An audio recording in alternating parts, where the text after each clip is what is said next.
Véritablement, c'est un très gros succès pour le rugby à 13 de redevenir au premier plan d'actualité sportive française. Bienvenue dans notre émission quotidienne maintenant, qui est Super 13 l'émission. On fait le tour des clubs de Super 13 avant le début de cette saison. Aujourd'hui, les Loups de Villefranche, Aurélien. Ouais, oui, nouvel épisode, 5e épisode cette fois-ci, donc avec les loups de Villefranche, donc Les bons loups. ouais, qui ont fait un retour tonitruant dans le Super 13, promu donc maintenant il y a 2 ans, donc promu à la fin de la saison 2023-2024 et qui ont réalisé une saison 2024-2025 tout simplement exceptionnelle, on va dire, pour un promu, qui ont réussi à se hisser jusqu'à la 7e place qu'on va voir sur le classement. Là, la 7e place, 10 victoires, 10 défaites, magnifique. Beaucoup de victoires à domicile, on sait que c'est la force de Villefranche. Et une 7e place à égalité avec le dernier qualifié, Villeneuve. Ça a été tendu jusqu'au bout, magnifique. Ouais, complètement. Une course folle pour la 6e place, synonyme de qualification en play-off. Donc bon, Villefranche qui échoue à une petite marche à 3 petits points de la 6e place. 3 bonus. À cause notamment des 3 bonus, des 3 bonus supplémentaires gagnés par Villeneuve, mais vraiment une saison pour un promu. Habituellement, quand tu as un club qui promue notamment d'élite 2 vers le Super 13, quand on connaît le gouffre, on va dire, c'est pas un gouffre, mais l'écart sportif qu'il y a entre ces deux championnats-là, l'écart de niveau qu'il y a entre ces deux championnats-là, et tu te dis que pour un promu, la saison va être longue, va être compliquée, mais Villefranche a donné tout sauf l'impression d'être promu cette année. C'est une équipe qui a beaucoup recruté, qui a très bien recruté d'ailleurs, et qui était très bien managée notamment par David Collado. Donc voilà, une très bonne année pour Villefranche, qui ne peut que se baser sur cette année, puisque vraiment il y avait beaucoup de bonnes choses à extraire de cette saison et de ces 10 victoires en 20 matchs. Ouais, on le sait, David Collado qui fait toujours un très bon travail pour tirer le maximum de ses joueurs, pour en faire des bons soldats. Il est très fort, voilà, pour mettre les gens dans leur rôle. Fais ce que tu as à faire, et c'est ça qu'on a vu à Villefranche aujourd'hui. Ça n'a pas surjoué, ça a joué avec ses forces. Ça a fait ce que ça savait faire, et ça a embêté du monde avec une belle défense, avec de l'audace en attaque. Et voilà, ça a payé, surtout à domicile. Ouais. On voit qu'au mental, quand ça gagne souvent à la maison, quand ça fait tomber les gros, voilà, c'est dire que le côté mental est bien là, est bien travaillé. Et puis après, ça travaille bien aussi techniquement sur le terrain, ça, il n'y a pas de doute. Donc ça, Non, complètement. Villefranche qui a été vraiment un bourreau des grosses écuries de Super 13 l'année dernière. Carcassonne est allé se casser les dents à la Garde. Pia est allé se casser les dents à la Garde. Limoux est allé se casser les dents à la Garde. Voilà, des gros bras du Super 13 qui sont allés perdre à Villefranche de Rouergue. Et puis il n'y avait pas qu'à domicile. On sait que voilà, Villefranche est allé faire un gros résultat à Limoux également, est allé accrocher d'autres petits clubs, voilà, Villeneuve, Saint-Estèphe Catalan à domicile aussi, match délocalisé à I. Je me souviens qui s'était vraiment décanté dans les 10 dernières minutes en faveur de Saint-Estèphe, mais voilà, Villefranche qui avait vraiment joué les troubles faits au milieu de ces grosses écuries et de ses habitués de Super 13, et qui voilà, comme tu l'as très bien dit, Julien, d'ailleurs, s'est basé, n'en a pas fait trop.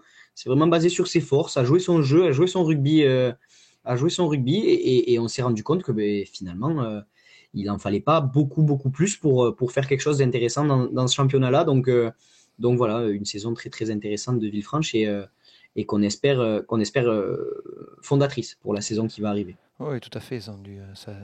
C'est des saisons comme ça où tu apprends beaucoup, tu passes pas loin de la qualif. Voilà, journée 20, ouais, c'est ça, je vérifiais. Tu perds à Villeneuve, donc assez largement en plus. C'est là que voilà, la qualif se joue là. Après, tu repères de peu, mais contre Saint-Estèphe, je crois. Bon, bref, voilà, des matchs couperés, des matchs intéressants, du spectacle aussi Ouais. pour ton public. Voilà, Villefranche, on sait que c'est pareil. On parlait d'Avignon la dernière fois. Il n'y a pas grand-chose d'autre au niveau sportif pour concurrencer. Donc c'est bien d'avoir le 13 de retour dans le plus haut niveau français à Villefranche, dans l'Aveyron.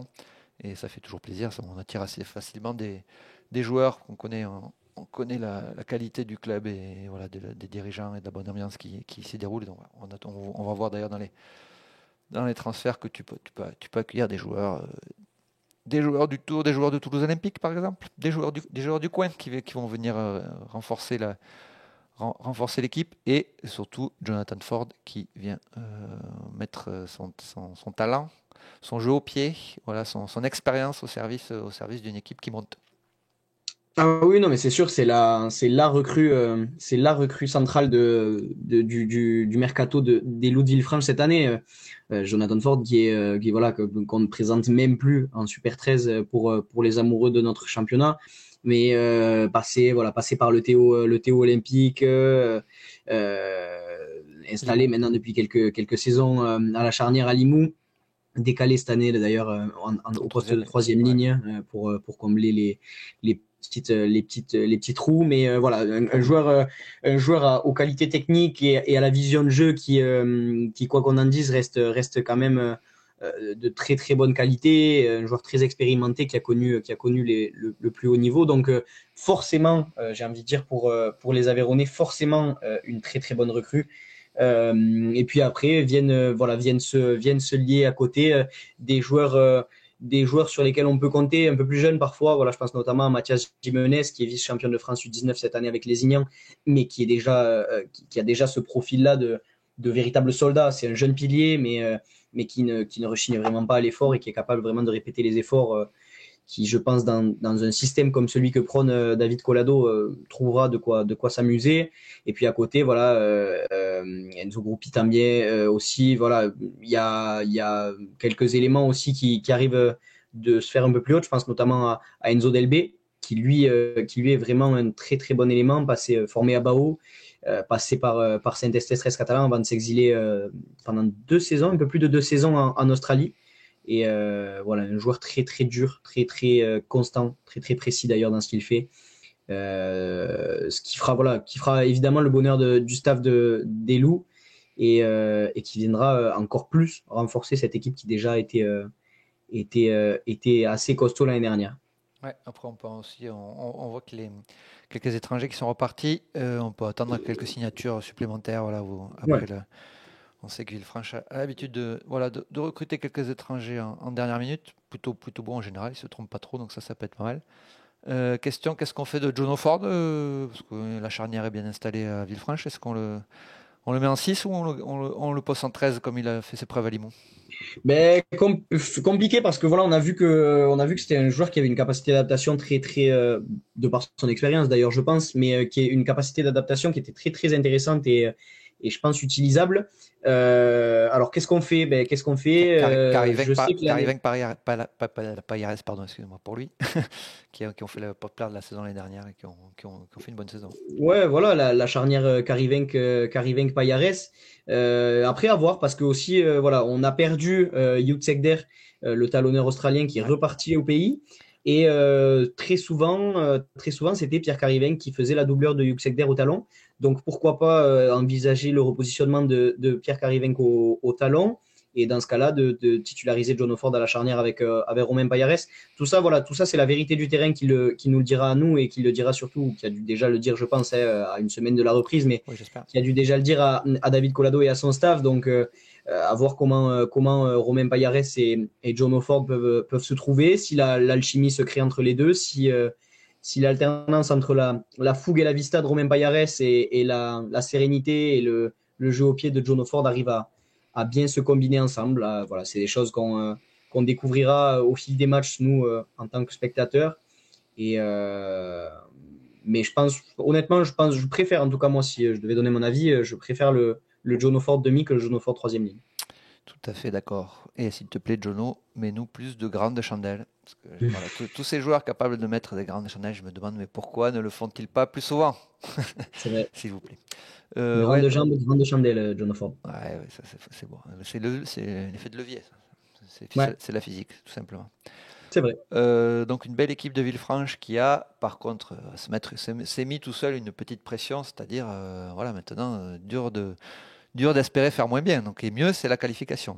On a parlé de Lézignan dans une vidéo précédente, qui a fait une saison en deçà des espérances et qui du coup a fait un bon recrutement et qu'on voyait dans le top 6.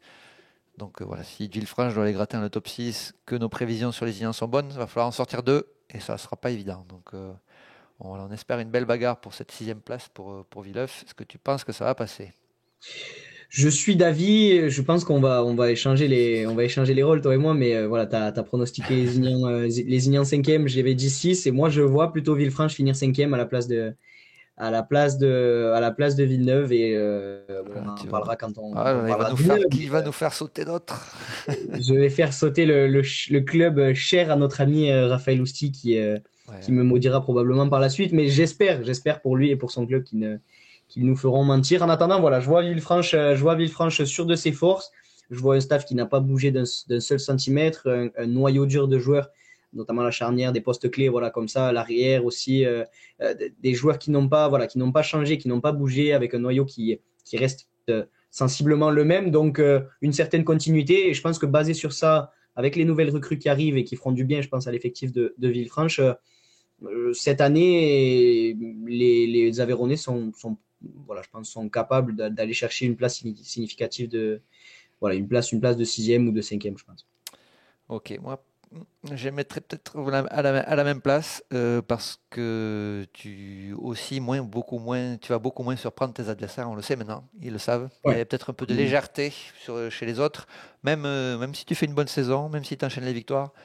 Tu te dis toujours oui, mais c'est les autres qui les ont pris à la légère, pas nous. Mais en fait, tu les prends aussi à la légère. Oui, alors que voilà, cette année, ça risque, voilà, les gens risquent de se dire attention. Ce week-end, c'est Villefranche. Les joueurs, t'as beau leur dire, voilà, maintenant ils le savent. Ça va être ancré dans leur cerveau. Et donc voilà, je pense que ça va. Allez, peut-être gratter une 6e place, mais ce sera dans cette bataille-là. Je ne le vois pas aller chercher plus haut. Et après, on verra sur les autres. Il n'y a pas grand monde qui va descendre beaucoup plus bas. Donc, voilà, peut-être Villeneuve, comme tu disais, Limoux, ils ont eu beaucoup de blessés cette année. Bon. Pour cela, il faudra regarder les prochaines émissions, bien sûr. Quel beau teaser. Donc, un Villeuf dans le top 6 pour Aurélien. Et un peu trop juste pour moi. Ils vont faire à peu près la même saison, les mêmes résultats. Voilà, on vous laisse avec ça. Merci beaucoup. Merci à toi, Julien.